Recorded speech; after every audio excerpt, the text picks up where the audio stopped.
Hi guys, K.A.L.Y Vlogs here, and for today's video I just wanted to do a quick set review of the Lego set number 75391, and this is the Captain Rex Y-Wing Microfighter.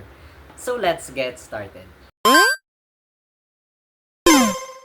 Okay guys, so as you can see, this is another Lego set review that we're going to do for today, and this is not going to be a long one since this is just going to be a small set. And again, this is the Microfighter Captain Rex na Y-Wing. So if you guys are not aware, this at least this design came from the final season of Star Wars Clone Wars na animation. So you might be not familiar sa itsura niya na bakit santo lumabas during the entire Skywalker saga, so you might have to watch the animation for you to understand it. But anyways, that's not the point of today's video because I just wanted to share to you guys this small Microfighter build Lego set that I have in my collection. So ito na siya guys, so this is what it looks like when it's finished. So there's a total of how many pieces for this one? I can't recall. I think this is around 90 plus or almost 100 pieces, you could say. So this is the finished product guys, and don't worry, we're going to change the camera angle shortly para nga naman mas maayos ko siyang ma-explain sa inyo. But anyways, ito siya, and then without further delay nga naman, so let me just show to you the box one more time. So that's the front guys, and then this side you do see Star Wars there, and then of course Captain Rex on the ship. Then the back side shows to you that little parang scene area where he's like landed with the ship, and then the top part shows to you si Captain Rex na 1:1 scale. But without further ado nga naman na, let's change the camera angle para nga naman mas mabigyan natin ng further review itong small Microfighter Lego set. So give me guys just a quick sec.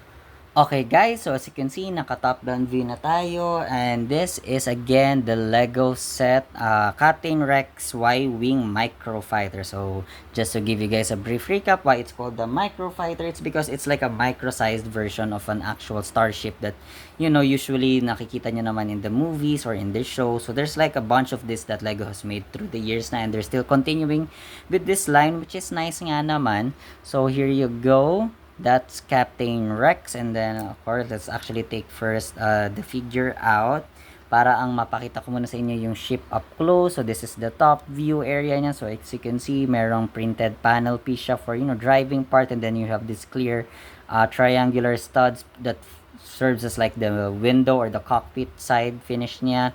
Then of course from this angle you could see ito yung parang blaster turrets niya, and then you see here on the side you have like stud shooters.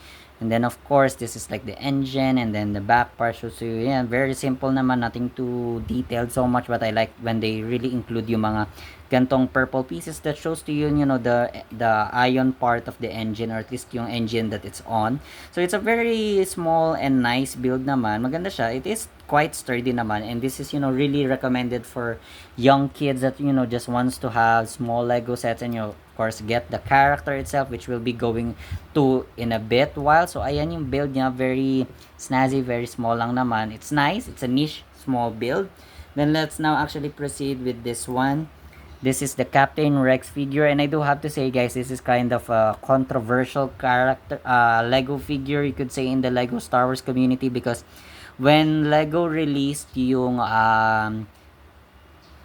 Ultimate Collector Series, the UCS Venator Battle Cruiser, they indicated there dun sa manual nila, of course, because that set did come with Admiral Yularen and a Captain Rex na Phase 2 na nakalagay dun sa manual nila na it's only exclusive to that set. So of course people were willing to spend hundreds of dollars for it or thousands of pesos to buy it, and then I think come the following year naglabas si Lego ng ganito, yung Microfighter. So this figure is not exactly as exclusive anymore to that set, because they actually do have the same mold, the same design elements, like nothing changed from that figure and this one. So yeah, you could say guys that this figure is quite controversial talaga. But for me, I really didn't mind, because I myself couldn't really afford that UCS build kasi it was very expensive. It was around like what, 60,000 pesos, you could say, or running between 40 to 60,000 pesos. So definitely hindi ko kayang afford yun, and even if I did, wala rin akong paglalagyan yan sa bahay.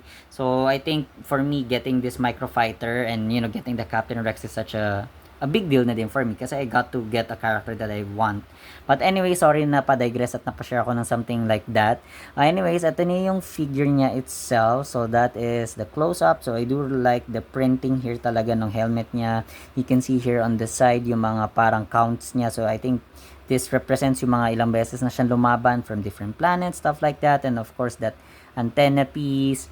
And then here on the side, ito yung sabi nila na may maraming issue na meron ka nga nilagay na pang helmet holder but you still made the secondary hole piece. So, dapat yung antenna dito talaga nakakabit sa baba na to. But, you know, they created like a separate hole piece for that, which I don't know what happened there with Lego and Star Wars for that. But anyways, couldn't exactly quite complain on it because there were also a lot of people who were complaining on it. For this one naman, I like the foot printing and then of course that part area sa hips niya din. I think it would have been a lot better if they also used like yung tela sana for this one, like what they did years ago, like around 2014 when they were using pauldron for their hips also. So that would have been nice instead of the just printed piece there. Then of course, meron din siyang side arm printing which is nice. This one also has two. So let me just move the pauldron to the side. So, ayan, meron ding pinirinting yan. And then, the back part, ayan naman, very detailed din siya. And then, of course, the face behind the helmet. So, that's Captain Rex. So, that's a nice, naman, feature. Kind of very unique naman as compared to the other common clone trooper faces kasi siya meron siya dito yung patch thingy sa head niya kasi this was like part of the again the final season of Clone Wars where natanggal na yung inhibitor chip niya. And then of course Captain Rex does have this dual pistols that are kind of different from the usual smaller pistols that you see for Lego Star Wars. So ayan siya, overall it's a very nice figure din naman. I know it's a very controversial one at that, but I mean, I don't really mind that into it. But sa ako, masaya naman ako na at least nakuha ko yung Captain Rex. And then again, this is the build. So a very small niche build lang naman siya. Again, it's recommended for those, you know, who just wants to have small Lego build Star Wars sets.